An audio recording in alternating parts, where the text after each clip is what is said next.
Welcome back to another episode of Barbershop Talk Like This. I am your host, Trey the Barber. And it's your other host, Dice the Barber. And today in the building, we got my man, good friend of mine, writer, comedian, actor, you know what I'm saying? Everything, all of the above. My man, Dannon Green. What up, bro? What up, y'all? What's up, gentlemen? Yeah. Finally got Dannon on the motherfucking show. Finally got Dannon on the show, niggas man. had to catnap and bribe me with some liquor. Hey, there we go. Thanks for coming through. Yeah. First of all, just so you know, we always start our show off by saying thank you to the Lord for waking us up this morning, allowing us to make it through another week, you know what I'm saying, to come through and just to be able to do what we do, you know what I'm saying? Because without him, nothing is possible. Nothing. You know what I'm saying? If you ain't got the help from God, you ain't got nothing. That's right. So now that we got that out the way, let's get into the devilish acts. Lord. And the first thing we do is we start our show off with a shot. So to you, Mr. Green, Hey, brothers. salute. Bang, bang. Dice. Here we go. Yeah. It's that cone yizzy. Hey, let me ask you a question. What? Did you ever think about doing the prayer after this? Instead of, No. You gotta thank God after the shot. No. We gotta thank God first. And then, just like you said, now into the devilish acts. Oh, I got you. Because it could always, you could It can go always. anyway. You don't want to do the. What if you do the shot and die before you thank the Lord? Man, you guys got a way of See, thinking. you gotta do wait. the shot, and all of a sudden you start having a heart attack. Yeah, okay. Oh shit! I got you. I'm with you. So peep the game. Like, okay, Dannon is one of my clients and has been now for a few years. Sometimes he come to me. Yeah. No, He does come to me. only if sometimes. I'm not available. I started with that story. He started with me. Look, I was just about to get into that. Here's the funny thing: when Dannon was first started coming to the shop, he was known as a chair hopper. Yes. You know what I'm saying? He didn't really care who was available. He didn't care as long as you can get him in and That get him nigga out. just make it bald. Nigga. Right. Make it ball. So- If you can't do that, you really don't need to be in the shop. So I had noticed one day that Dannon had gone to everybody in the shop except for me. So I pulled Dannon to the side. I'm like, yo, bro. I'm like, what the fuck? I'm like, Oh, you did too a good mic for you, me? You did a mic on him. I'm like, why? You pulled him to the side. I noticed you coming here. You'll sit in anybody's chair but mine. And he was like, my bad, bro. It was nothing personal. Nothing. I'll take you up this time. Straight business. Same thing with him not talking to Mitch when he came in the shop. I'm gonna get into that in a second too. Man, you guys got a long memory. And so after that, he came to me, and he has been my client ever since. He has no longer been a chair hopper, and he has always stayed pretty faithful. You know, sometimes my schedule's booked. He books a little late. He's So I'm tilting like, on the edge, though. You know what I mean? Then he'll come see me. I must be. Yeah, dog, go see Dice. He got to keep it tri-state. You know what I'm saying? So, Oh, yeah, exactly. I do like to thank you for actually selecting me Well, man, as your permanent barber. Oh, that's some homo ass shit. No, nigga. it ain't. No, it's That's some you know, bitch. when you spend that's why is that some bitch shit? This nigga's taking the glory like, it's my mama. Nigga, shut the fuck up. Hey, Trey, nigga. don't worry about that, man. That's what, right. You're thankful. Sounds like Trey's nice. Trey's nice. Now I mean, I'm glad Trey be lacing you, bro. Okay, Know what I that's mean? all good, man. Hey, Trey done been under. You know, it's like in it's like a boxer and a trainer. Where trainer been through a couple championship rounds with him. Where he been through a number of my commercials. So far, Yeah, he Trey, doing all right, so- he keep you booking. yeah. So I got to keep it fresh. There we go. So, with that being said, it's funny because, you my guy. You know what I'm saying?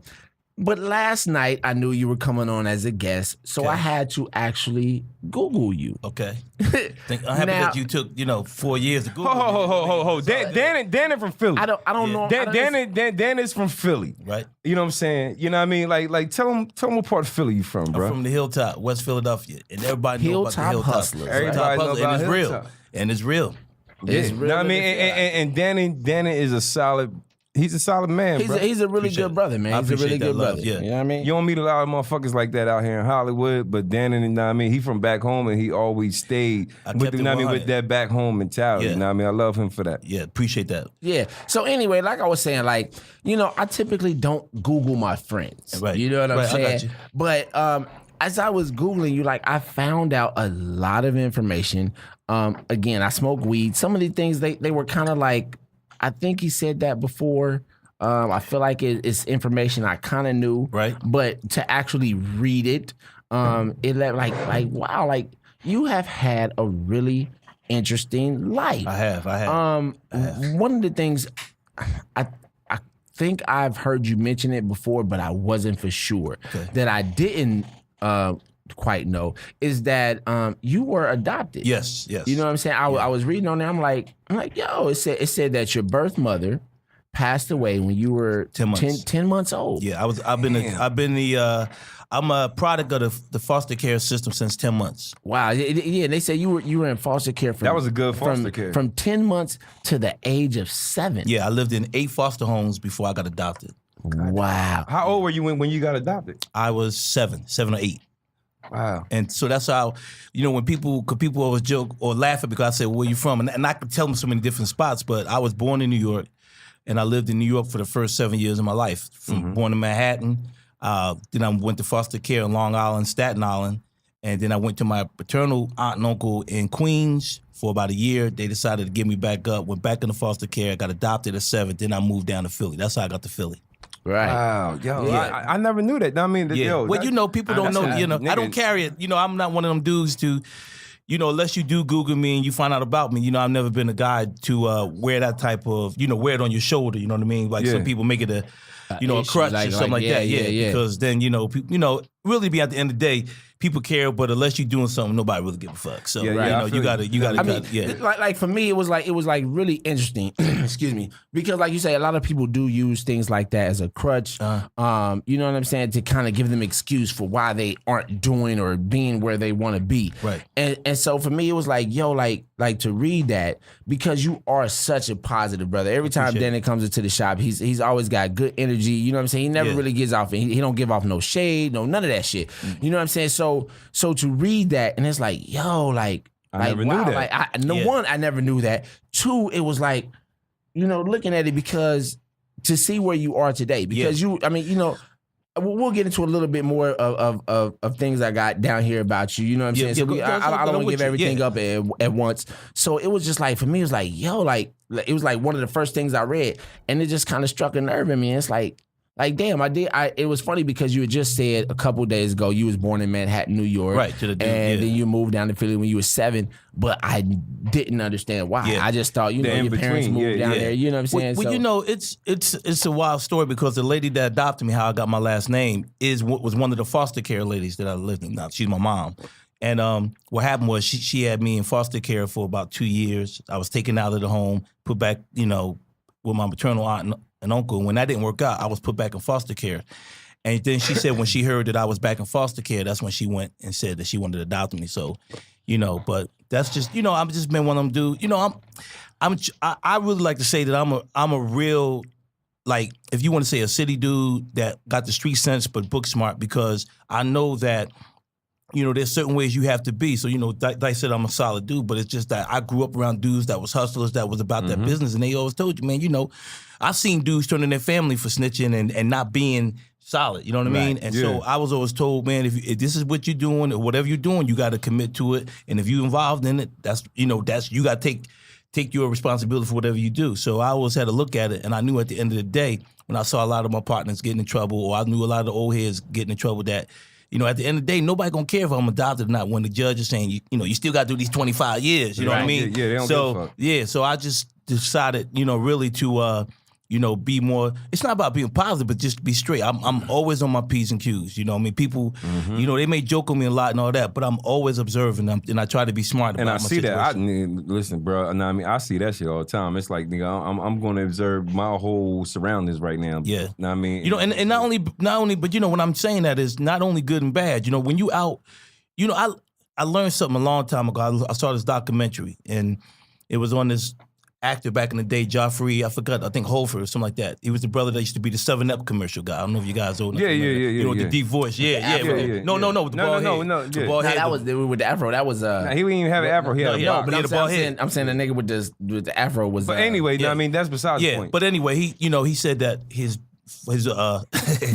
he said that his dad used to teach him, always taught him that when you walk into a place, you ain't got to be the loudest. You know what I mean?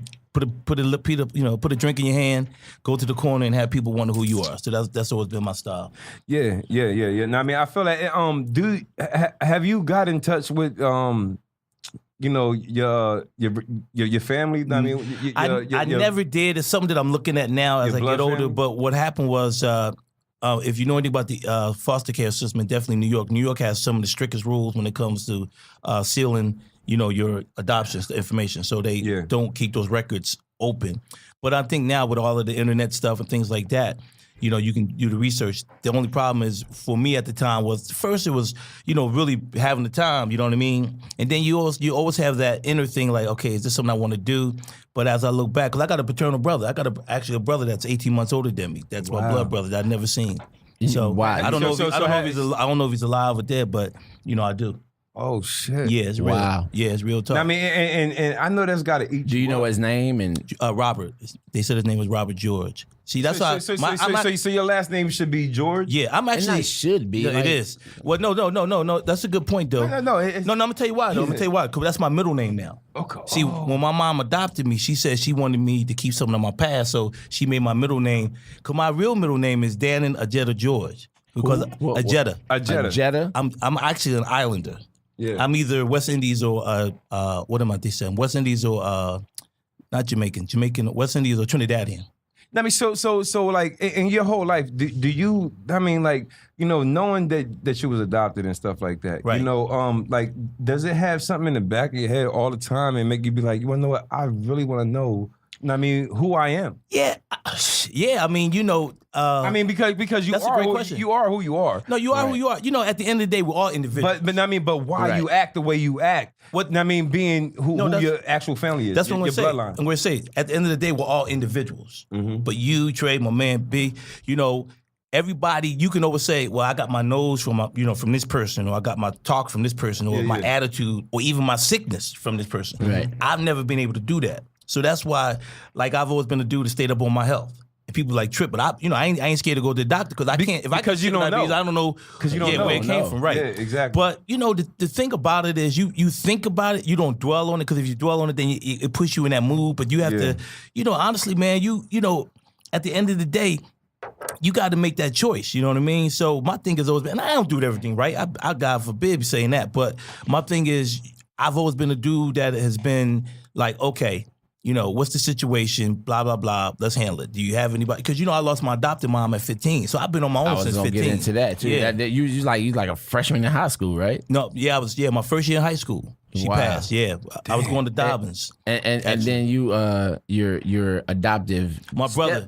My brother. Y'all met him before, Mike. He came into the shop a long time. He passed 3 years ago, but he took me in. And Mike was a hustler. So that's why I learned a lot about the game, about life, you know what I'm saying? And for those times I lived with him for 2 years. But literally, I've been on my own since 15. I guess record-wise, 17. Right. So yeah. That's what's up. So Mike took you so you say Mike was a hustler. He took you in. Mm-hmm. Did he try to show you the game, or did he detour you from the game and say, yo, do this, like, bro, don't be like me, don't, you know what I'm saying? Well, here's my brother. My brother was, I tell people, he was smarter than 5 people put together. He got put up from the 7th grade to the 9th grade, and they wanted to put him in the 10th grade. That's Albert Einstein. The dude was smart, but he was also a street dude. So my mom didn't let him go up to the 10th grade because she said he's just too young to go to school with guys, in Philly. And they're Philly crazy. Yeah. So the whole thing about Mike, I learned, a lot of lessons. Like when you owe somebody money. Nigga, if you owe a dude money, it happens. Just let the dude know, I know I owe you the money. You know what I mean? Because one time I owed him $1 trying to hide in the house. You know what I mean? Over $1. Over $1, yeah. Then he called me in the true story. He called me in the basement. And, yo, damn, he talked to you. I said, what's up, Mike? And he punched me dead in my stomach. And I said, man, I was on the ground. It wasn't as hard as he said, nigga, get up. It ain't that hard. I was like, all right. He said, look, nigga in the street will kill you for less. Yes. You owe me money. You always let me know. You know what I mean? So I learned those lessons. But Mike was the kind of dude that, he sold weed, started with weed, went to cocaine, was moving it, on the East Coast. But the thing about it, he never wanted me involved in it. And I'll never forget the story, man. I came to visit him my freshman year in college. And my brother was different. He dealt with the Jamaicans. If you know about the East Coast, Jamaicans, most people ain't. I dealt Jamaicans with ain't. Jamaicans Yeah, in Philly, they usually don't let you. They don't really let you deal. You know what I'm saying? Incriminate yourself. And he said, yeah. So anyway, I remember my brother was sitting sitting down cutting some coke. I was sleeping on the couch, and they was selling coke across the street from the police station.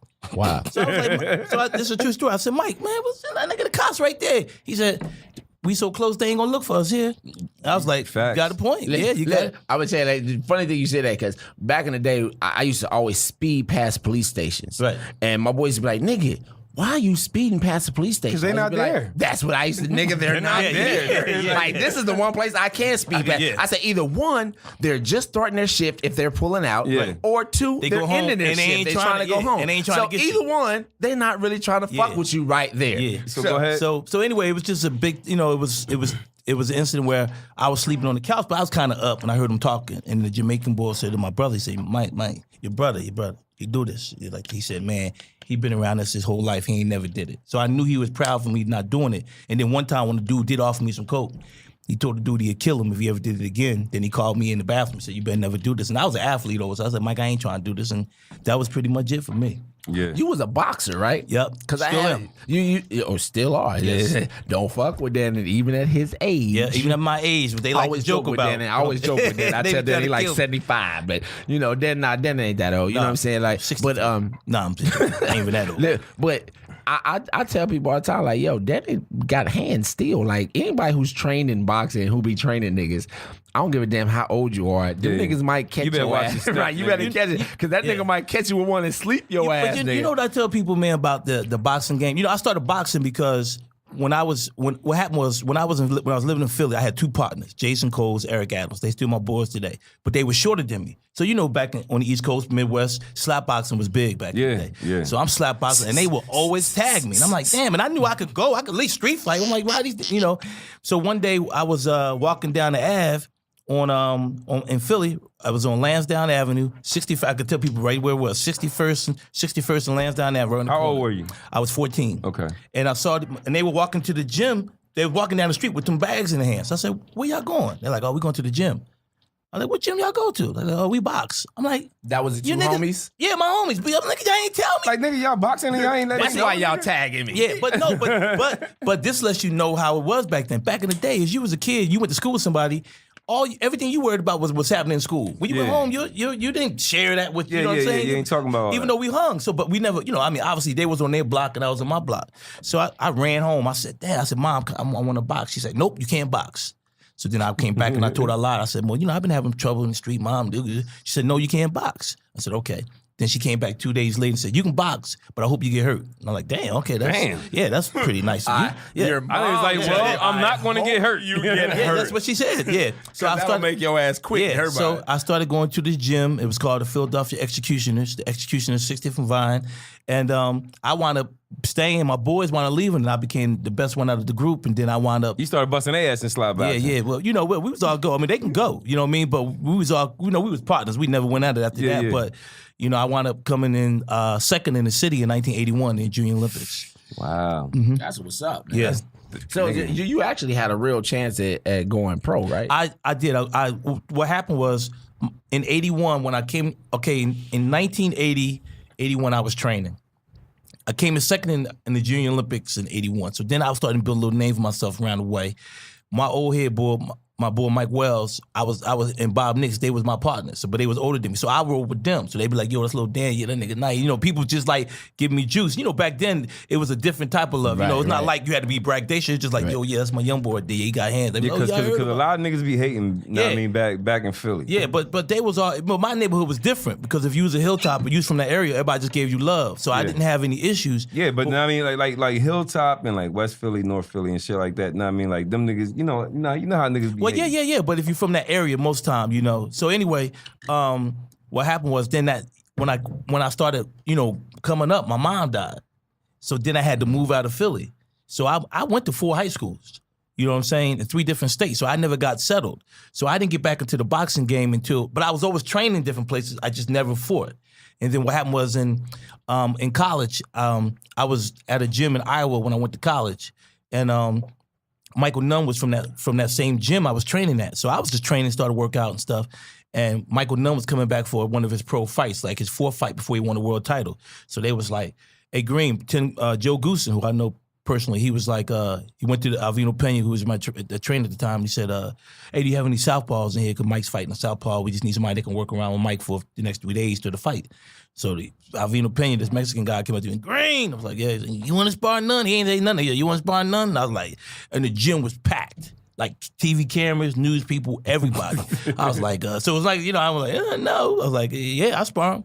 So they put the gloves on me, and I sparred 3 rounds with none. Knocked him out. Hell no, I wish, but I did 3 rounds with none for 3 days. And what happened was I got interviewed, and people was like, yo, you pretty good.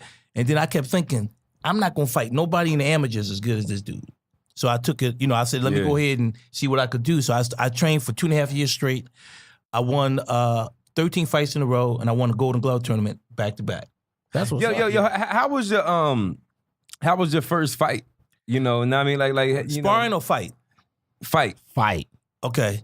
Let me tell you the first time I sparred. That's funny because when I first time I sparred, when you're in Philly at the Executioners, they would throw you in the ring after maybe a week because they want to see where your heart is. Executioners got a big name. Yeah, so I was. That's something y'all know. I don't know shit about no. Anyway, they put me in a guy that was in the gym about the same amount of time I was there. So he, we both learned how to jab and throw right hand. So we get in there the first round and we jab and bam, but then he starts tagging me. Then finally I throw all the boxing skills out the window and try to go street fighting and got my ass whipped from 4 corners. He beat me so bad. This is a true story. When I went home, I didn't want to go to sleep because I thought I was gonna die. You know what I mean? I was like, nigga, if I close my eyes, ain't no way my head is not gonna burst open.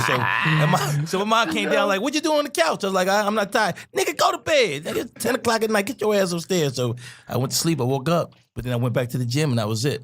But my first fight was, I fought a dude. I won my first fight. Actually, my first fight was the Golden Gloves. I mean, the Junior Olympics. And I beat the dude and then I lost my next fight, the championship fight. So, but the first fight, it was just, it's something, man. When you in there, it's funny. My partners used to know I had a fight coming up because as talkative as it was, I would get quiet for like a week and a half, 2 weeks, and they'd be like, "You training and shit." Yeah, but no, but I'm talking about in school anywhere. You know what I mean? And they'd be like, Green. I was yeah. You got a fight coming up, don't you? Like, yeah, nigga, we know. Because I just shut shit down mentally, and you focus on that. Plus, you're nervous because you don't know what this other dude is bringing. Right. And it's that nervousness to you. That's what I was going to ask you. You know what I mean? How nervous were you? You're very nervous. I mean, if you ain't nervous, you ain't prepared. Yeah. You know what I'm saying? But I was always prepared. Like I ran. Like I went back to Philly for the Hilltop reunion, and dudes I didn't even know that were paying attention to me was like, "Yo, I used to see you get up. You be running with your bulls, or I would run with 5-pound weights and all that type of stuff." But I was always prepared. But you still got that nervousness. But hey, man, let me tell you something. That when that bell ring, that shit is out the window. Hell yeah! I don't care who you are. That you ain't thinking about nothing. I mean, so like when you're in there, when you're in that ring, you know what I'm saying? Like, are you thinking about all your training or no? It's all instincts. Then now you just working, And the funny thing about me was, I was a good fighter. I was like, I had 17. I only lost 3 fights, so I remember I used to come back to the corner and. Like even when I won the gloves, my trainer was Vonzel Johnson, who was a very good trainer, former light heavyweight contender. I come back to the corner. He said, "Okay, Dan." I said, "Vons." Like, he said, "Dan, look this one." I said, "Vons." He's like, "What?" I said, "How'd I look? That look good?" And he's like, "Nigga, don't worry about how you look. Just because I always was styling on him." So yeah, yep. Now, I mean, so. What? No. I was gonna say because you just recently did a documentary. Oh. I mean, like. Yeah. I mean, go ahead. I mean, like I had some other shit that I'm gonna do, but go ahead. Go ahead. Let's do that. We can come back to that.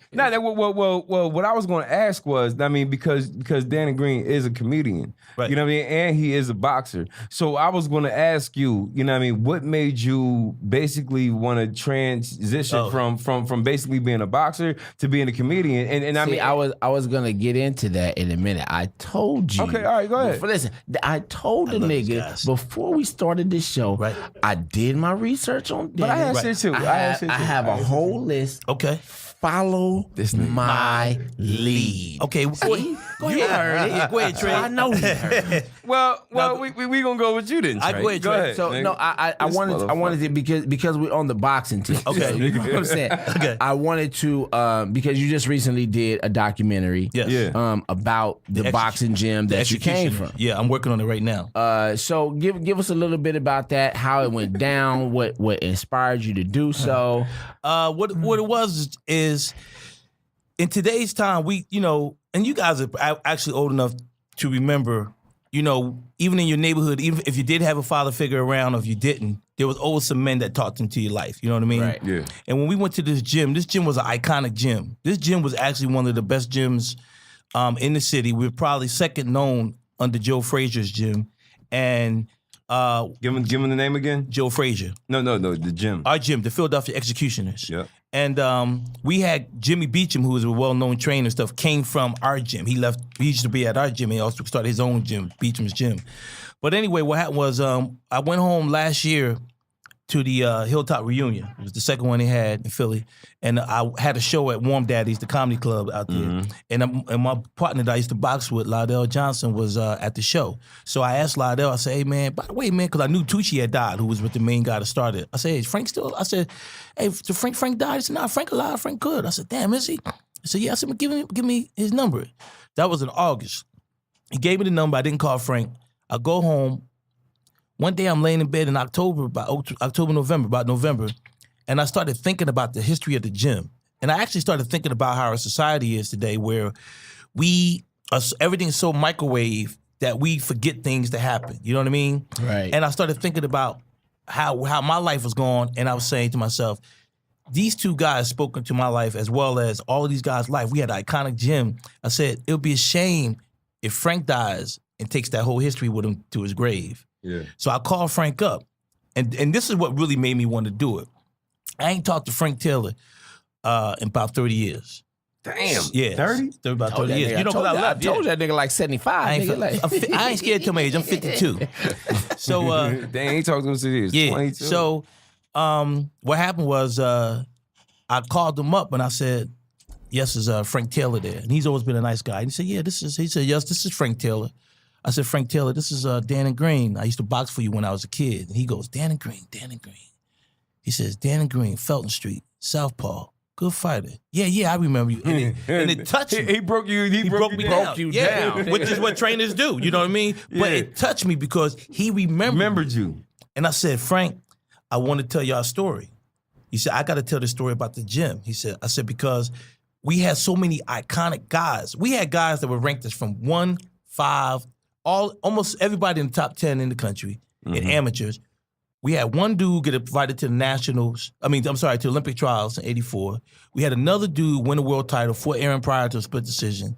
And we had other dudes that was ranked as one of my other partners, Lydell, which I'll talk about in the documentary, he was ranked as high as number 3 in the country. And the only dude he couldn't beat was Medrick Taylor. I mean, this is how good these dudes. So I told him, I said, I want to tell this story. Got in touch with one of my partners, and one thing led to another, and they were all on board. And I was just like, man, it's a story. I don't know if we can get a deal. I don't know if we can sell it. But I found some guys to back me, to go in with me, and we went ahead. I've already got all the footage shot. I did my last bit of shooting this past week. And now I'm in the verge of writing out the story. And then getting an editor. I'm talking to the editor now. I'm going to put the story together. It's called The Executioners. That's what's up. Yeah. Nigga, that shit gonna be hard, bro. Yeah. I mean, I got footage. I got everything, just to pictures. bring all that. Yeah. Yep. Yeah, I've been real proud of you on doing this thing. You know what I'm saying? Appreciate it, man. As you've been working, I'm like, yo, this nigga's moving on this shit. Yeah. Yeah, I mean, taking constant trips back to Philly and and the cost, recording. man. I mean, just like you told me, like in the shop, like you had your people from like San Francisco. Yeah, you fly out there, and I mean, everybody, doing what they got to do. You know what, man? I tell anybody, man, any ideal you have, I don't give a fuck what it is. Somebody, you could find one person to believe in it. Yeah. The question is, you got to find the right person. I did a show up in the Bay Area, and I was doing it for these dudes up there who had a lot of equipment. like expensive equipment. So they was like, man, I said, what y'all doing? I said, man, we doing stories on people in the Bay Area and all that type of stuff. So I left, and when I started thinking about this, I had a good report to do because dude was at my show. So I called him. I said, look, man, this is what I'm trying to do. He said, all right. He said, what you think it's gonna cost? Gave him a number. He went back, called back, said, I think we could do this, and then he backed me. That's dope. what's up. Yeah, that's dope. So I want to get into a little bit what Dice was talking about. We're gonna start moving towards how you got into comedy. I do want to touch a little bit on you. You said you went to undergrad college in Iowa. And you went to Ohio State. You went to Ohio State for graduate school. program. And I was reading online last night. Like I know the story, so I'm not gonna tell it. I want you to tell the people how you got into comedy. Well, I got into comedy I always been an outgoing person. I will say this. Was you the funniest nigga in your crew? Yeah, I was the funniest and the most talkative. You was the jokester, basically. Yeah, but I know that nigga's the most talkative. Because listen, here's the funny thing. Dannon has a bald head, so I only get to cut his actual head maybe about every I seen pictures when he had hair. 8 to 10 weeks. About every 8 to 10 weeks, he'll allow me to actually cut his hair because he typically cuts his own hair. Typically, he comes to me just for the beard only. Especially for before commercials. If he didn't cut it yet, he'd be like, "Yo, nigga." Yeah. Right. I done totally forgot my point that I was about to say. About him being You're the funniest one, but go ahead. No. About being talkative. You're drunk. About being talkative. So, hey, it's the alcohol and the constant weed. Don't blame it on the alcohol. You know what I'm saying? So Dannon is, I ain't gonna say he's the only one, but this nigga, he's very adamant about looking sharp and looking clean. It's gotta be right. But this nigga will be the only nigga talking when I got a razor on his face. But Trey is good like that. You know what I'm saying? I trust him. I be like, yo, Danny, you gotta stop talking that's right true, that's now. true. I'm doing better. You are getting better. You are getting better. Anyway, so back to being the most talkative in your crew. So what happened was, and it's kind of sad, but interesting is, when you grow up on the East Coast, when you grow up in inner cities, a lot of times as a kid, you can't really show who you are because in the inner city, if you try to act too too cool, too funny or whatever, people will they take it for a sign of weakness. You know what I mean? So I never was able to really, but I always was funny in class, and even people around in my hood would be like, "Yo, man, you was always crazy." Fast forward, in college, when I was in college, I was the undergrad. Yo, he needs that, man. Yeah, there you go. Thank you. In the middle of a fucking show, these guys are special. Hit my motherfucking my vape pen. But anyway, college. Okay. So anyway, when I was in college, what so many people don't know is, at an undergrad, I went to an all-white Catholic college, and I was the president of all white Catholic college. Yeah, in Iowa, and in fucking Iowa. Oh no, yo, what? No. Your black ass from Philly. From Philly was the president of all my classes, freshman, sophomore, and because I had a personality. In an all-white school. All-white school. In Iowa. Listen, I'm from Missouri. I know how racist the Midwest is. Well, let me put it this way. Go ahead. Again, like I said, when I got out of Philly, I was able to let my personality, I was like, not my guards, but my personality come out. And so when I went to college, it takes some time for that though, too, right? Yeah. I was nowhere near rough as Philly, so no. But I'm saying in terms of the people, the demographics. What I'm saying is, let him finish. That's why I allowed you to bring your guards down. But let him finish. Yeah. So anyway, I wound up becoming the vice president of all the classes and vice president of Student Government Association my senior year. Smart ass. So nigga. yeah. Also, I gave a commencement speech. So what? Yeah, I gave the commencement speech in my graduation. Damn, my nigga. Yeah. So anyway, in that time, I always was outgoing, having fun. Went to grad school. Grad school was cool, working on my master's. I had 2 partners. So what happened was we used to meet every Friday at this club in Columbus called Point 3. So one day when my partner came in late, one of them came in late, he said, yo, Dan. I said, yo, we be like, Joey, where was you at, nigga? He said, oh, nigga, me and Taj went out to go get something to eat, blah, blah, blah. I said, all right. I said, what's going on? He said, we went to a comedy show the other night, man. He said, man, them dudes were garbage. He said, you should be a comedian. And I literally I said, man, shut the fuck up, man. Like, I blew him off because I always wanted to be a businessman. Yeah. So what happened was I blew it off. Went through, got through Ohio State. Got my degree. I got my master's degree in computer animation. I'm the first African American to get an undergrad and a master's in the field.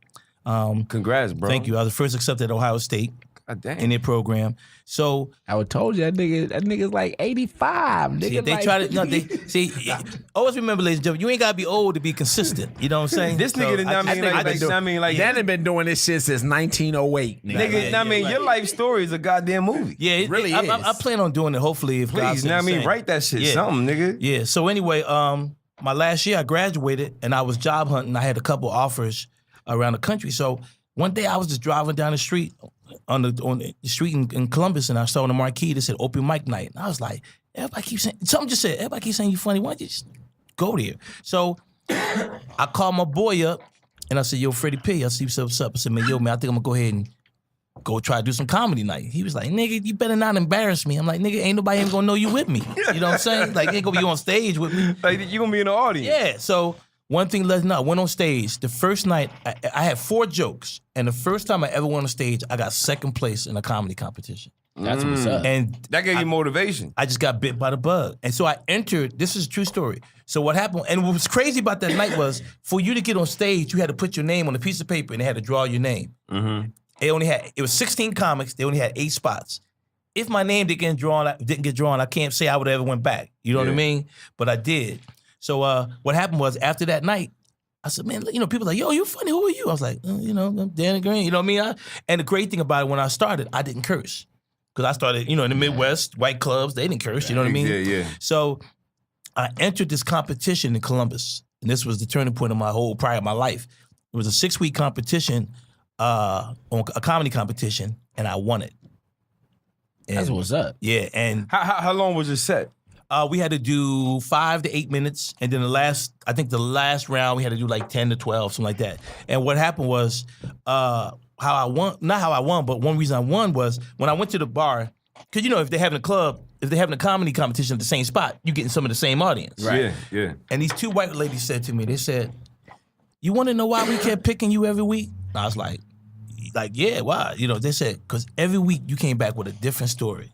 Like, I just came back I was just writing, I just have different material. Every week, and they were just like, what is this nigga gonna say again? I hope they didn't say that, but they probably thought that. But the thing is, you got so much in your life that you've been through, and for you to actually take everything and make it funny. Yeah. You know what I'm saying? Well, I haven't even done that yet, though. I haven't done it as much as people think. Yeah, because it was emotional. I've been through a lot, you know what I'm saying? So when you go through that, sometimes it's not as comfortable as you think it is to be able to put it out on stage. Yeah. So, and in my career, I didn't want to put it out too soon. You know what I mean? As like, I hate to say it, but wasted material. You know what I mean? Like, get out there and maybe not be the. But now I'm moving more in my career. I've been more, talking more and more about it. Yeah. No, and that had to motivate you a lot. You know what I'm saying? Coming from, where you came from, and then like being around what you've been around, and your whole crew, and you being the funny dude, and then like them like cheering you on, like, yo, you need to go do this shit. Yeah. You know what I mean? Like it's gotta mean a lot. Yeah, well, what really meant a lot, man, was that my aunt and uncle who had been there for me after, my mom in the past, and I had to go to college. And even my friends, here's the main thing. It's not so much that they said, oh man, go ahead, do it. The main thing was, you do 6 years of college, you got your master's degree, you decide to become a comedian. Nobody came out and said, like, nigga, what you doing? No one shot it down. You know what I'm saying? Yeah. They never shot it down. So that's another lesson. Nobody don't You shoot could have been a comedian without spending $150,000 in exactly. your life. Yeah, exactly. Yeah. So, that's just part of it. But, I will say this, when I get up to go to work in the morning, when I have a show, when I got to come do a podcast, I ain't mad. There's a lot of people that don't want to go where they got to go to. Bless. So I again, like I said, I was doing my research on you, and I was looking at your IMDb. I had no idea that you were in the movie Baby Boy. I was in the movie Baby Boy. For real? Yeah. I'm gonna tell you, the thing about This nigga was in Baby Boy? Yeah. This nigga was in. I like. Okay, so now here's the story of Baby Boy. You gotta tell me the part. Okay, so first of all, let me tell you the story. I was in the first boot camp that Bill Duke ever had. The first acting boot camp that Bill Duke ever had was 1996, 97. Yeah. In that boot camp, we had Anthony Anderson, Taraji, Chris Spencer, Shamar Moore, Lisa Ray, Monica Calhoun. A lot of greats. Yeah, I mean, damn near. The names is like, Annie wow. McKnight. Yeah, all these people, we were all in this acting class together. Yeah. So, at the end of the class, That was the acting class? that was the acting class, man. It was crazy. God it was crazy. damn. And so what happened was, after the end of the class, they were getting ready to do Baby Boy.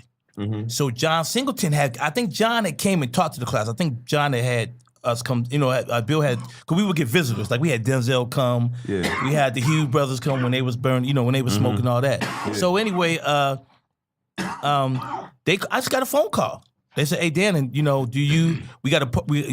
they're doing this." I didn't even know how big the movie was going to be. They was like, "Yeah, we got a part we want you to play at." So I said, "Okay, where's the shooting at?" I had to go down to the Comedy Act Theater. So I thought I was going to be doing stand-up. So they know what it was. There was a part, and my scene was with Hope Flood and Kim Whitley. You know what I'm saying? Kim Whitley, she's big now. Yeah. So my scene was, I was supposed to it was a show called The Kiki and Boo Show. And I was supposed to be this guy who had dated both Kim and Hope. And it was like, like your Maury shows, and that kind of stuff. And that scene was supposed to be the scene that Tyrese was going to be looking at when he was in the room sitting down, when old boy came up and choked him on the bed. Yeah. You know what I'm saying? That was the scene. So what happened was they cut that out the movie and they wound up putting it on the DVD. The Kiki, so it's an outtake.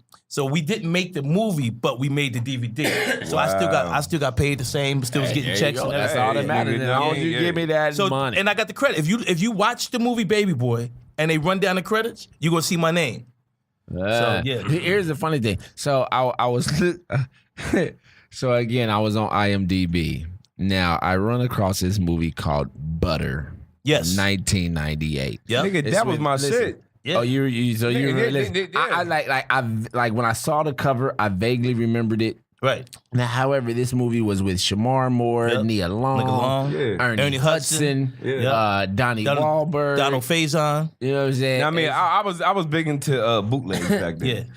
Yeah. So one of the things on IMDb, I don't remember the movie. Like I remember it, but I don't remember. You don't remember it.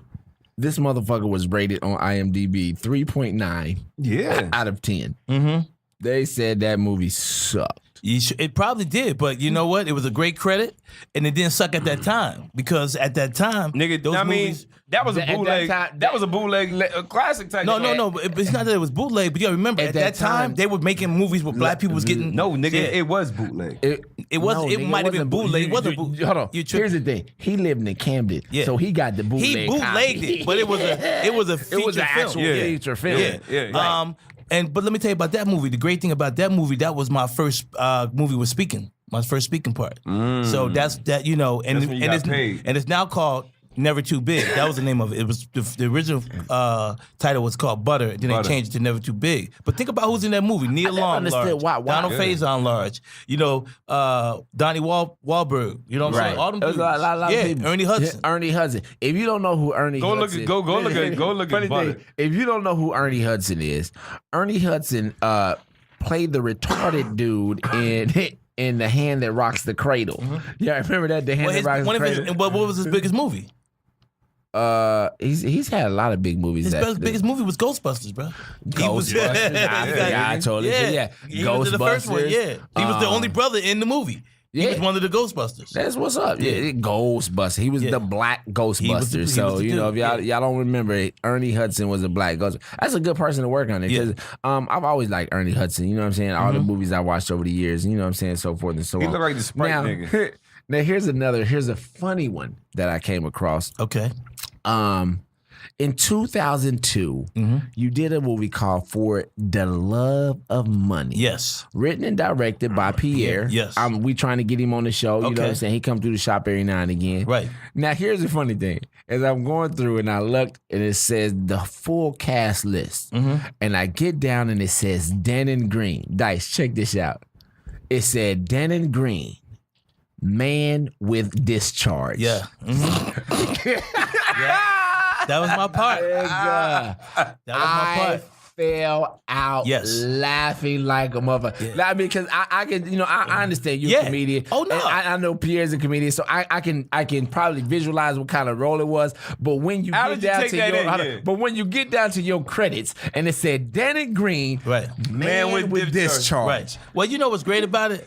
You said the perfect word, credit. You know what I'm saying? Because and actually that was another like cult film. Like Joey Wells was in that one. You had a lot of people that were coming up was in that movie. I actually watched the trailer, and I'm gonna go back and watch that movie. It actually was a good movie. It's actually to me was probably better than Meet the Blacks. Meet the Blacks. I mean, really, the first one. I mean, I'm not knocking. They got Meet the Blacks coming out too. Yeah, but I'm just saying. But I'm talking about it. I'm not hating on it. I'm just saying in terms of how he did it. He put a lot of Pierre put a lot of effort into that movie. He put his own money in it, and it was really a good project. How many movies have you been in?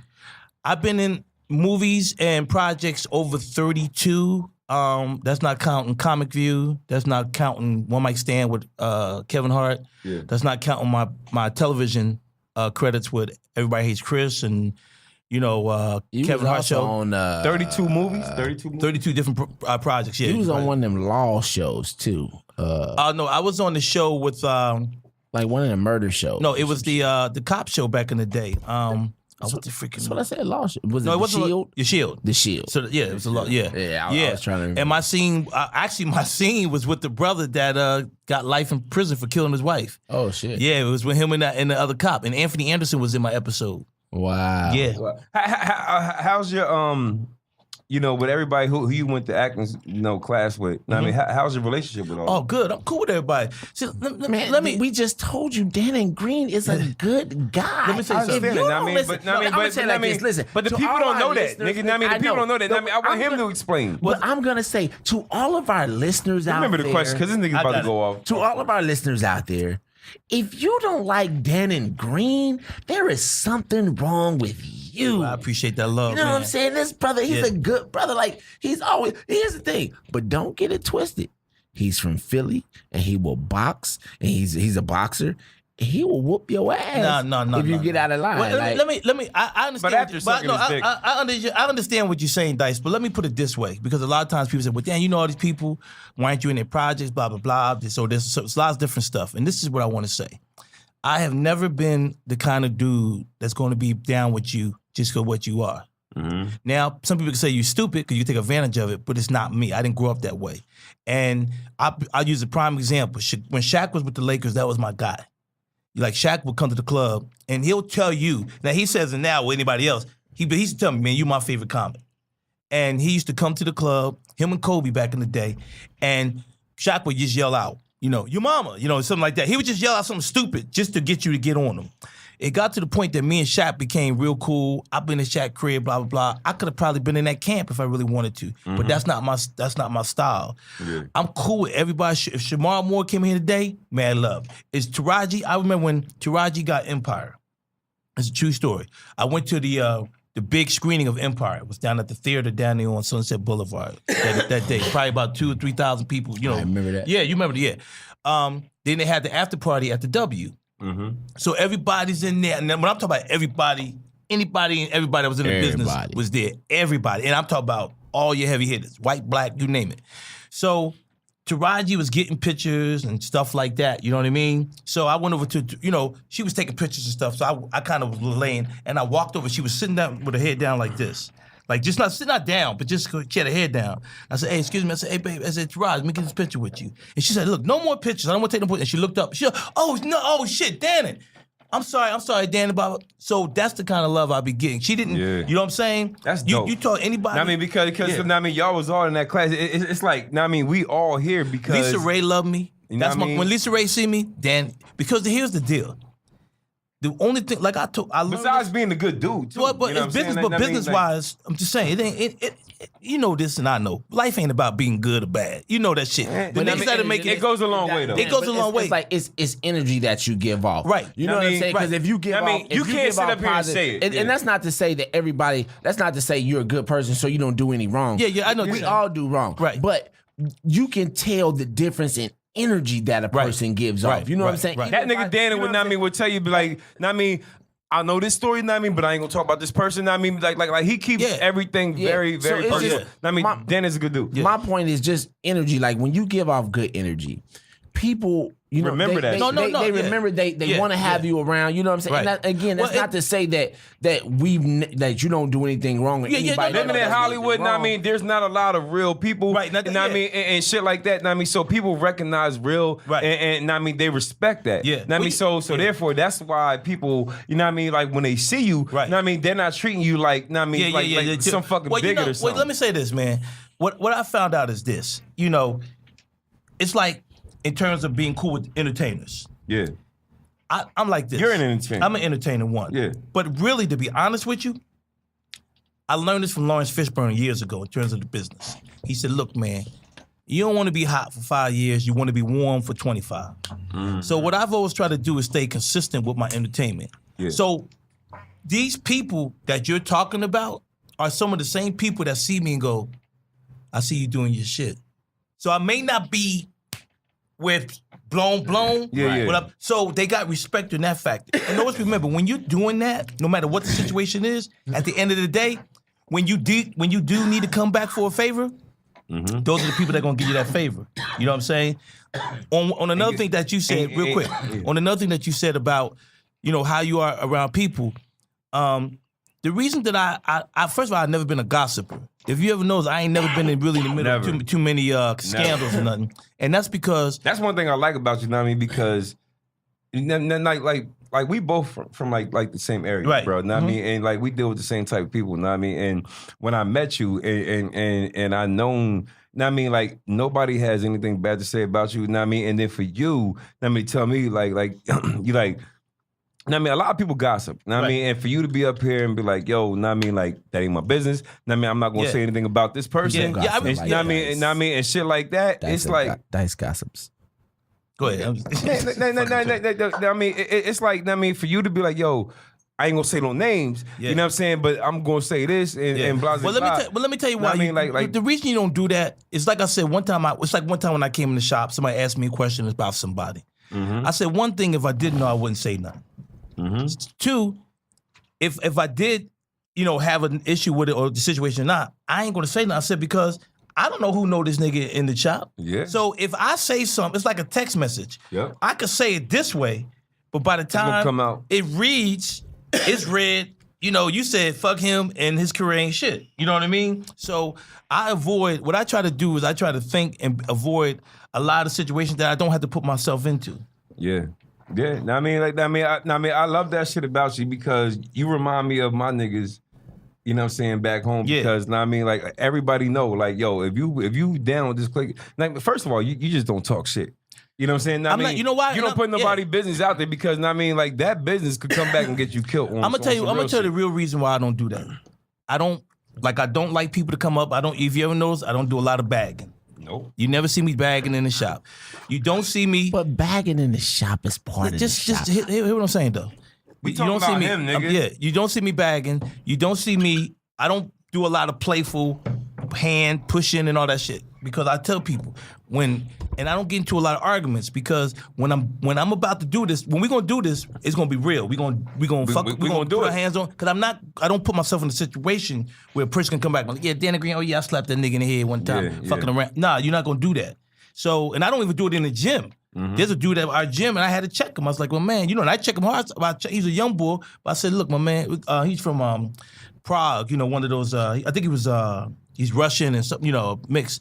And he was like, he's just playful, but he's 6'2.5", 175, motherfucker 19-2 as a pro. He'd come up and tab me one day. So one day he came up and took his glove and kind of mushed me behind my head, and I threw a hook to this nigga body. Boom. And I hit him. And I said, man, dude, and I pulled him aside. He said, yo, he was laughing. I said, look, you're a professional. Be professional, man. You know what I'm saying? I come here to train. I don't come here to play around.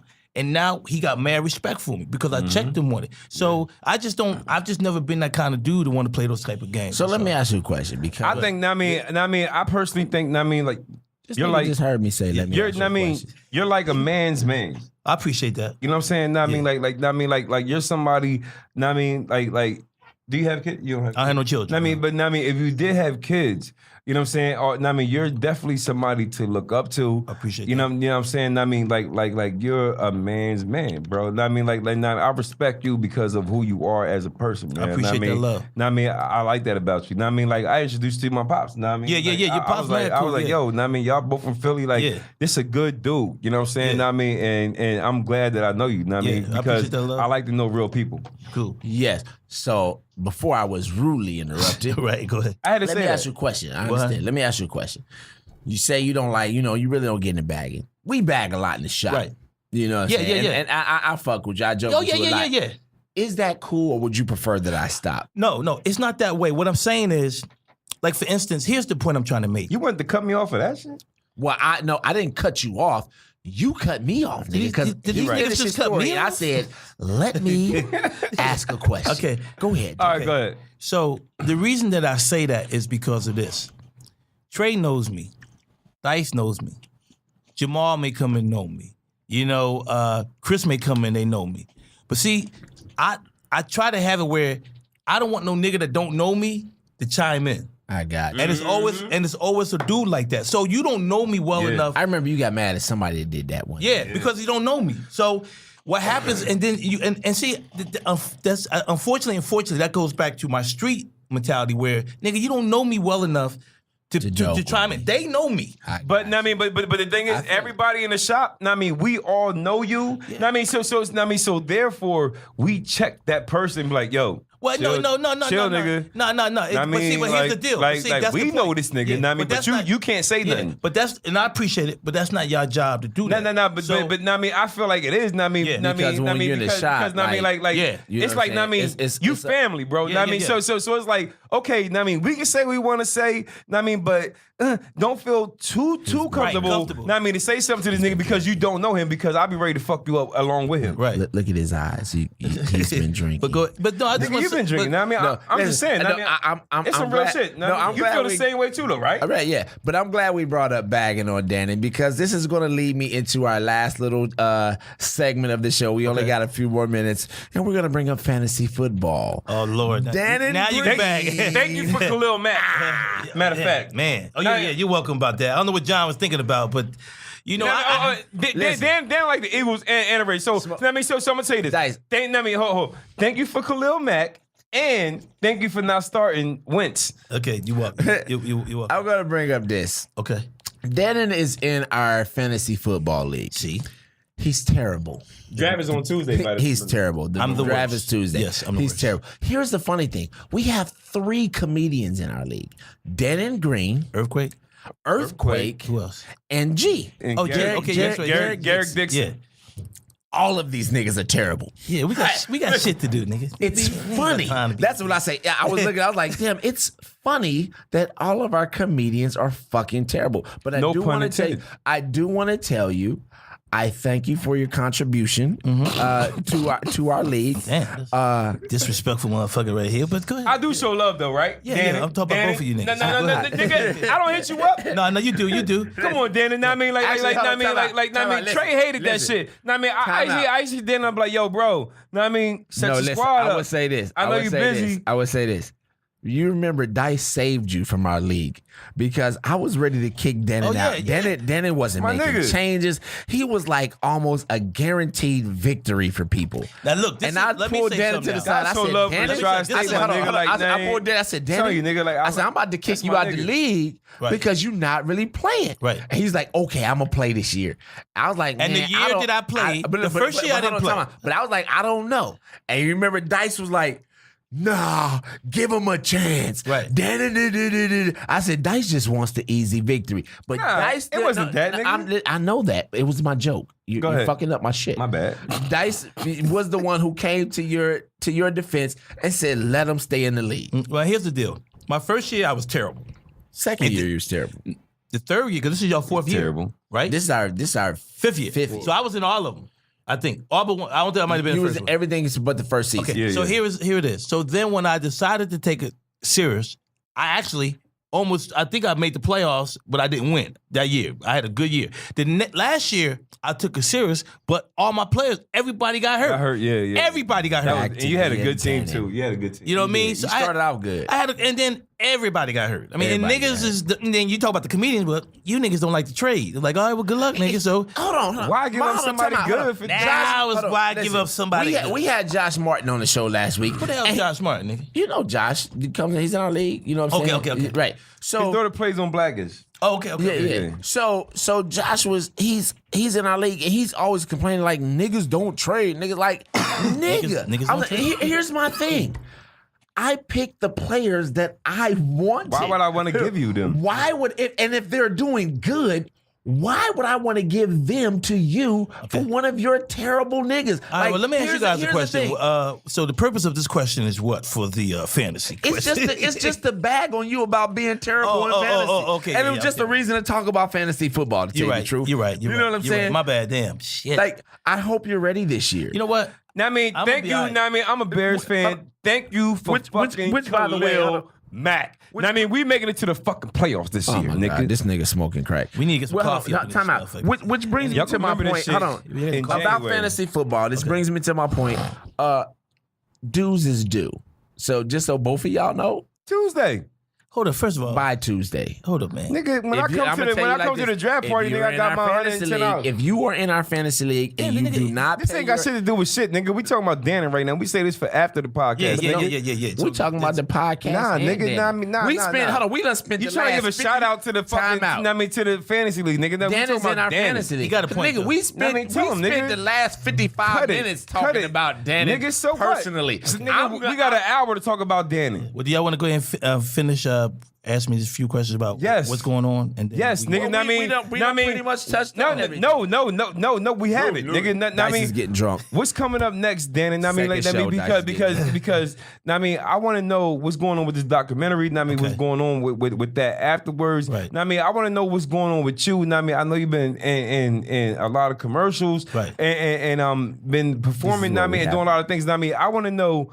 I mean, what's next for Dannon? Well, what's going on right now? Thanks for that question because it's important. I'm still doing. I was going to end with that, but I'm doing a lot of commercials right now. Still auditioning.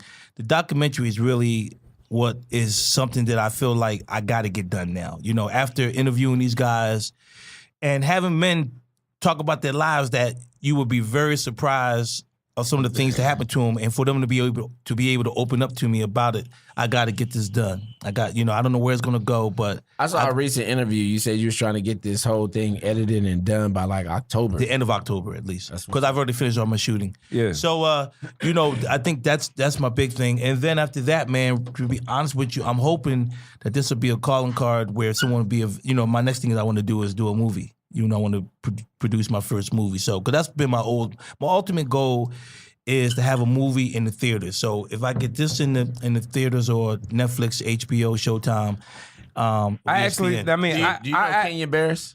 Yeah. Get it to him. He just got a huge deal with Netflix. Mm-hmm. You know, what I'm saying? So he's gonna be putting out all kind of content. Yeah. I actually have an idea, Dannon, that I think that we can kind of work on together. You know what I mean? And make it either a TV show or a movie. Right. Well, that's good, man. I mean, that's what it's about. What people fail to realize this nigga is just pitch you on Barbershop Talk like this.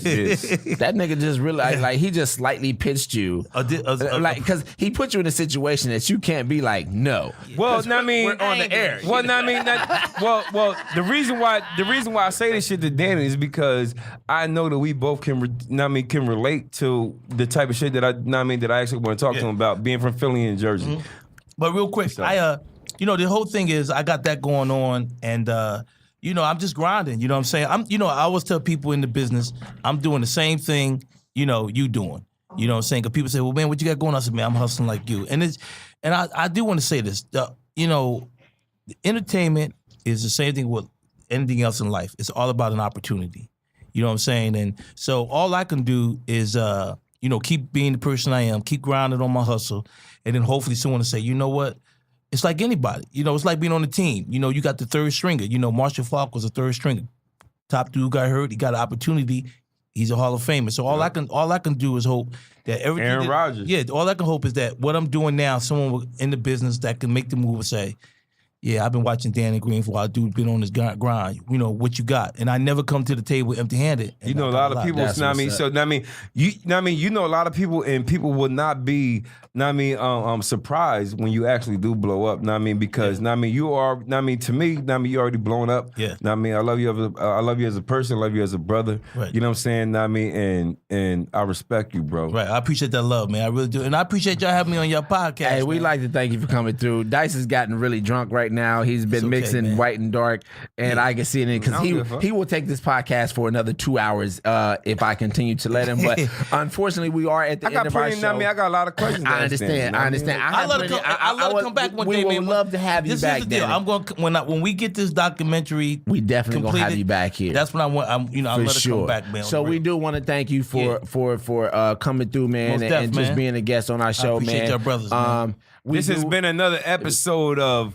Hold on, nigga. That's my line, nigga. This nigga's. I can't say it. What I No, really like nigga, that's is my line. You know what I enjoyed? The You just producers stole back that- there, like you he's just like, stole it. I go See, through this I shit. told- Stole the listen, line, nigga. this is what happens I when mean, you I mix can't white say and this dark. shit too. I can't say it too. No, that's my line. Are you serious? I mean, you started off and you ended. I mean, I can't say nothing.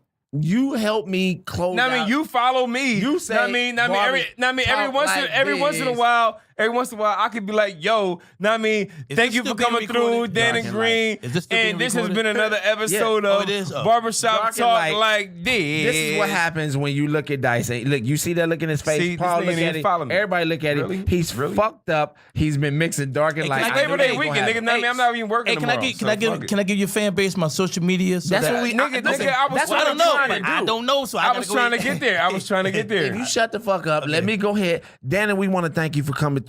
Let our people know where they can find you, where they can follow you, where they can see you. How many and all people y'all this. have followers? I don't know. I don't know. I think I got a lot. No, it's no, good. It's That's good. Cool. I know. I was just.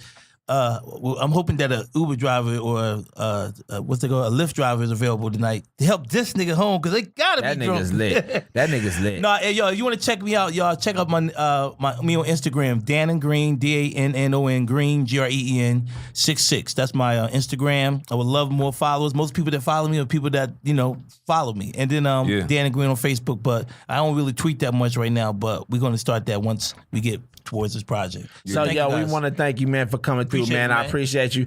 I'm love, your man. host, Trey the Barber. That's my nigga. And I'm this your Oh other my host. God! This hold your on. other host, Dice the Barber. One more time. Go One ahead. more time. Dannon Green, want to thank you for coming through. Appreciate for it. Barbershop Talk Like This. I am your host, Trey the Barber, And this your other host, Dice the Barber. and thank you for tuning in to Barbershop Talk Like This. Peace, and we out this bitch. We out this motherfucker.